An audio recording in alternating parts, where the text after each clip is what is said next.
कोन है जिसका रेडियस आपको दिया है 90 सेंटीमीटर और हाइट कितना दिया है 120 सेंटीमीटर, स्टैंड्स ऑन इस base. It is cut into 3 parts by 2 cuts parallel to its base such that the height of the 3 parts from top to bottom are in this ratio 1 2 3. What is the total surface area of the middle part? Hindi में जो लोग समझते हैं उनको समझाता हूँ. ये कह रहा है कि एक 90 सेंटीमीटर त्रिज्या तथा 122 सेंटीमीटर ऊंचाई वाला शंकु अपने आधार पर खड़ा है. इसे आधार के समांतर 2 कटाव से 3 भागों में इस प्रकार काटा जाता है कि तीनों भागों की ऊंचाई ऊपर से नीचे की ओर का अनुपात दिया हुआ है 1:2:3. मध्य भाग का कुल पृष्ठीय क्षेत्रफल सेंटीमीटर स्क्वायर में क्या है. आसान सा सवाल है, आपको बहुत आसानी से कराऊंगा लेकिन अच्छे से समझा के, क्योंकि इसमें जो कुछ मैं समझाने जा रहा हूँ वो थोड़ा सा जो आप नहीं करते हो उस तरह से समझाऊंगा मैं. तो मैं कहीं ना कहीं ये कोन कहीं ना कहीं बनाने की कोशिश कर रहा हूँ. तो ये कुछ कोन का बेस है जो आपको दिया हुआ है. अब इसमें कह रहा है कि इसमें कट लगाने हैं और पैरेलल टू बेस कट लगाना है ऐसे और ऐसे करके. तो वो ज़रा कट लगाते हैं. मैं 3 डायमेंशनल फिगर को 2D में बनाने की कोशिश कर रहा हूँ. तो एक कट कुछ यहाँ लगाएंगे, एक कट कुछ यहाँ लगाएंगे और कह रहा है कि ये जो हाइट्स का रेशियो है ना ये प्रोवाइडेड है. अब ये हाइट्स का रेशियो क्या दिया हुआ है आपको, ये कह रहा है 1 है और ये बीच वाले पार्ट का ये आपका 2 है और नीचे वाले पार्ट का जो है टोटल कितना है 3 है. तो सबसे ऊपर वाले पार्ट का 1 हाइट होगा, तो बीच वाले का 2, तो नीचे वाले का 3. रेशियो के टर्म्स में दिया हुआ है. आप यूजुअली इसको मानते हो x 2x 3x और h 2h 3h, बट मैं इसको सीधे 1 2 3 लिख रहा हूँ. ठीक है. अब जरा एक चीज़ ये बताओ कि इसका रेडियस मुझे कितना दिया हुआ है. इसका रेडियस मुझे दिया हुआ है 90 है ना, और साथ में ये टोटल हाइट भी आपको प्रोवाइडेड है कि टोटल हाइट कितनी है 120 सेंटीमीटर्स. तो यानी आप चाहो तो ये 1 2 3 के रेशियो में इसकी हाइट्स भी निकाल सकते हो. अब देखिए आपको मैं ज़रा समझाना चाहता हूँ कि ये जो बीच वाला पोर्शन है ये कैसा दिखेगा, ये आपके लिए जानना बहुत ज़रूरी है. ये जो बीच वाला पोर्शन है ना इसको बोलते हैं कोन फ्रस्ट्रम है ना. कोन फ्रस्ट्रम है ये और ये आपका कुछ ऐसा बनेगा इस तरह से. ठीक है. अब देखिए कोन फ्रस्ट्रम जो है इसका आपको हाइट पता चल जाएगा यहाँ से आसानी से. ये हाइट आपको कैसे मिल जाएगी, ये आपको हो गए टोटल 6 पार्ट्स हैं. 6 पार्ट्स अगर आपका 120 के बराबर है तो 2 पार्ट कितना होगा 2 × 20, यानी आपका ये हाइट आपको मिल गया कि आपका 40 के बराबर है. ठीक है. अब इस फ्रस्ट्रम का आपको टोटल सरफेस एरिया जो है मिडिल पार्ट जो बोल रहे हैं ये इस तरह का फ्रस्ट्रम होगा, ये आपको निकालना है. इसके लिए आपको पता है कि ये ऊपर वाली रेडियस और नीचे वाली रेडियस भी आपको चाहिए होती है. ठीक है. तो ये आपका एरिया निकल जाता है. अब ये कोई बड़ा काम नहीं है. देखिए यहाँ पर इसकी वैल्यू और इसकी वैल्यू निकालना कोई बड़ी बात नहीं, क्योंकि आपको पता है जब आप पैरेलल टू बेस कट करते हो कोन को तो सिमिलैरिटी का इस्तेमाल करते हैं. आप कहोगे कि देखिए मैं ये सबसे छोटा वाला अगर देखूं तो सबसे छोटे वाला का जो हाइट है वो 1 है. सबसे छोटे वाला जो ऊपर एक ट्रायंगल के फॉर्म में दिखेगा, और सबसे बड़ा वाला जो आपको दिखेगा उसमें हाइट टोटल कितना आएगा, वो टोटल हाइट आपको करस्पॉन्ड करेगा 6 को.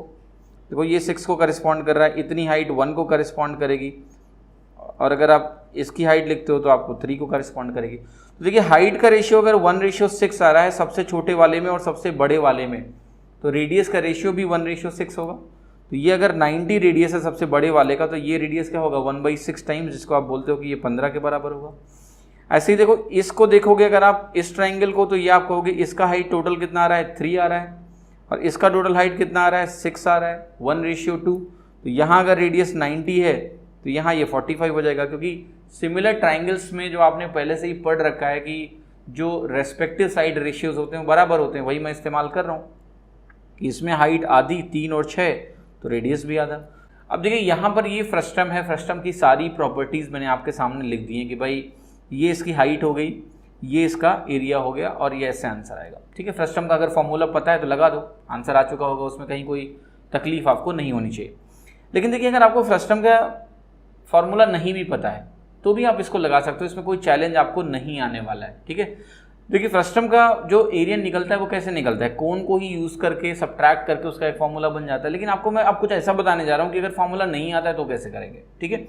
देखो ध्यान से ज़रा, आपसे मैं एक सवाल पूछता हूँ कि आपको यहाँ पता लग गया कि जैसे रेस्पेक्टिव हाइट रेशियोज़ हैं वैसे ही रेस्पेक्टिव रेडियस रेशियो आने ही आने हैं. अगर मैं रेडियस का रेशियो की भी बात करूँ ना, जैसे यहाँ पर आपने लिखा कि हाइट 1 है इसका हाइट 3 है, इसका हाइट 6 है, ऐसे इसका रेडियस भी क्या होगा 1, इसका 3 और इसका 6। ठीक है, मैं जरा एरिया लिखना चाहता हूं। अगर मैं एरिया लिखूं सबसे छोटे वाले का, तो आप कहोगे सबसे वाले का छोटे का एरिया लेंथ स्क्वायर को करस्पॉन्ड करता है, 1 को करस्पॉन्ड करेगा। फिर देखो हाइट, आपको पता है जब आप एक कोन का एरिया लिखने जाते हो तो कोन के एरिया में क्या आता है, आपको पता है पाई आर एल आता है। ठीक है, अगर मैं बात करूं कर्व्ड सरफेस एरिया की, है ना, तो curved surface area pi R L करके आता है। मैं उसी की बात कर रहा हूं, मैं यहाँ भी कर्व्ड सरफेस एरिया पे फोकस्ड हूँ। तो अगर मैं पाई आर एल के हिसाब से, एल भी एक लेंथ कंपोनेंट है ना, 2 लेंथ कंपोनेंट का प्रोडक्ट है, ऐसे आप समझो। आर और एल क्या है, एक लेंथ कंपोनेंट, दूसरा लेंथ कंपोनेंट। मैंने बताया कि यहाँ सिमिलर ट्रायंगल वाली प्रॉपर्टी है, तो हर एक लेंथ कंपोनेंट का रेशियो क्या होगा, सेम ही होगा। तो मैं उसको कह देता हूँ कि अगर हाइट 1 है, तो अगर मैं मानूँ कि एरिया 1 को करस्पॉन्ड कर रहा है सबसे छोटे वाले का, तो उससे बड़े वाले का इसकी हाइट ये 3 को करस्पॉन्ड कर रही है, तो एरिया 9 को करस्पॉन्ड करेगा। मैं बात कर रहा हूँ कर्व्ड सरफेस एरिया की। और यहाँ पर ये टोटल कितना है 6, तो ये 36 को करस्पॉन्ड करेगा। अब मैं अगर पार्ट 1, पार्ट 2, पार्ट 3 का एरिया लिखना चाहूँ, ठीक है, पार्ट 1, पार्ट 2, पार्ट 3 का एरिया लिखना चाहूँ, तो पार्ट 1 तो 1 ही रहेगा, पार्ट 2 क्या हो जाएगा 9 - 1, पूरा 9 है, 1 माइनस कर दो 8 आ जाएगा।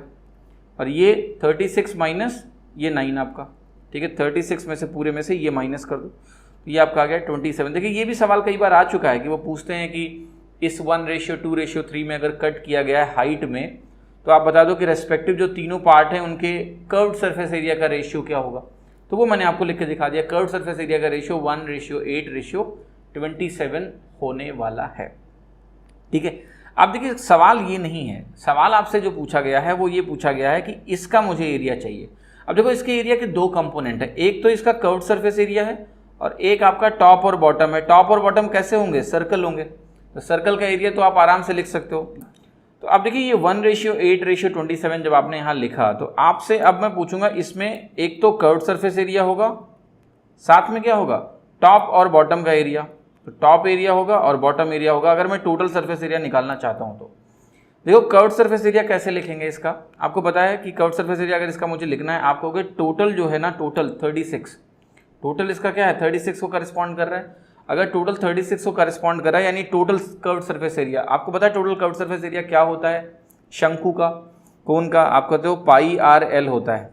यहाँ पाई हो गया, आर क्या हो गया 90, और एल अगर लिखना है तो ये 90 है और ये 120 है, ये कितना हो जाएगा 150। ठीक है, 9, 12, 15 राइट एंगल ट्राइंगल होता है 150। तो ये करस्पॉन्ड करेगा किसको, ये टोटल सरफेस एरिया है, तो ये टोटल कर्व्ड सरफेस एरिया 36 को करस्पॉन्ड करेगा। अब आपको पता है कि 36 इसको करस्पॉन्ड कर रहा है, लेकिन मुझे जो एरिया बीच वाला चाहिए उसमें जो कर्व्ड सरफेस एरिया है वो 8 को करस्पॉन्ड करेगा। तो आप 8 यहाँ से निकाल सकते हो। आप पहले 4 निकाल लो, तो 4 निकालना है तो 9 से डिवाइड करोगे तो ये 10 हो जाएगा, और 4 के बाद डबल करोगे तो ये 10 आपका 20 हो जाएगा। 20 × 150 आपका हो गया 3000 पाई। देखिए फॉर्मूला लिख के मैं चाहता तो मैं इसको तुरंत लगा देता, मैं आपको एक अल्टरनेट थिंकिंग देना चाहता हूँ।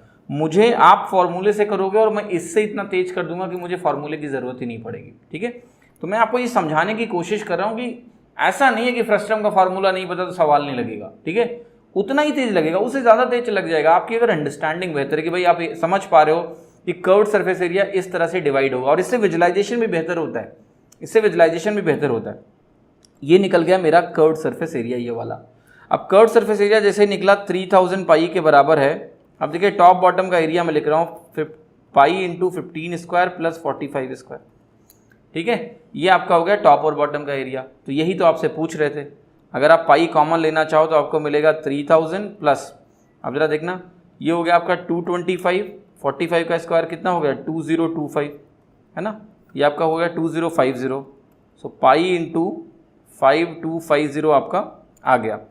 अब देखिए इसमें आपको आंसर मार्क करना है, तो आंसर तो आप सीधे मार्क कर दो, इसको कैलकुलेट करने मत लग जाना, समय मत बर्बाद करना। पाई की वैल्यू आपकी क्या होती है 3.14, तो 3.14 होता है। तो आप देखो जरा 5250 को 3 से आप मल्टीप्लाई करो तो आपको कितना मिलेगा, आपको मिलेगा 15750।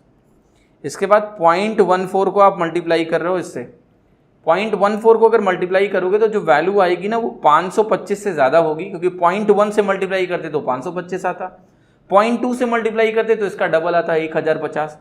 ठीक है, यानी 500 से 1050 के बीच में कुछ ऐड करना है, तो आपकी जो वैल्यू होगी ना वो 16 से 17000 के बीच में होगी। एक ही ऑप्शन है, मार्क कर दो। ठीक है, तो देखिए अगर आपको फॉर्मूला रटा हुआ है तो आप फॉर्मूला लगा लो, मतलब उसको लिखने की ज़रूरत महसूस ही नहीं कर रहा हूँ, वो आप आराम से कर लोगे, उसमें कोई रॉकेट साइंस का इन्वॉल्वमेंट होता ही नहीं, आप तो फॉर्मूला पता है फॉर्मूला लगा दो। मैं आपको कुछ अल्टरनेट विजुअलाइजेशन कराना चाहता था इस क्वेश्चन में, ताकि आप कम से कम ये भी सोचो कि यार मेंस्ट्रुएशन के सवाल में ऐसा नहीं कि सारे फॉर्मूले जानने हैं, बेसिक फॉर्मूला था, फ्रस्टम नहीं भी आता है, मैं आपको बता रहा हूँ, आप लगा लोगे, कोई ज़रूरत नहीं है। अब मैं इसको अगर आपको समराइज करूँ, एक क्वेश्चन कितना टाइम लेता, पहली बार आपको समझा रहा था कि एरिया किसको करेस्पॉन्ड करेगा, तो आपको टाइम लगा, समझ सकता हूँ। लेकिन अगर आपने एक बार इसको समझ लिया, अगली बार अगर हाइट का रेशियो में बदल दूं और आपसे बोलूं कर्व सरफेस एरिया कैसे डिवाइड होगा, आपको समय लगेगा क्या? नहीं, यहाँ 1,936 लिखने में टाइम लगेगा, आप बदल दो ये वैल्यूज, आप तुरंत लिख दोगे, ये भी लिख दोगे कि पार्ट वाइज एरिया किसको करेस्पॉन्ड करेगा। अब जो ये पूरा कोन है, इसका जो टोटल कर्व सरफेस एरिया है पाई आर एल, वो किसको करेस्पॉन्ड कर रहा है? टोटल 36 को।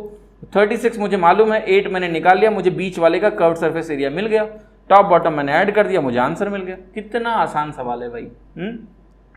तो ऐसा नहीं कि फ्रस्टम का फॉर्मूला जानने की जरूरत है, ठीक है। तो ये था मेरा आपके लिए रेमो मंत्रा कि आप थोड़ा विजुलाइज करिए ना क्वेश्चन को। मैं हमेशा बिलीव करता हूँ कि थोड़ा सा अल्टरनेट सोचना जरूरी है।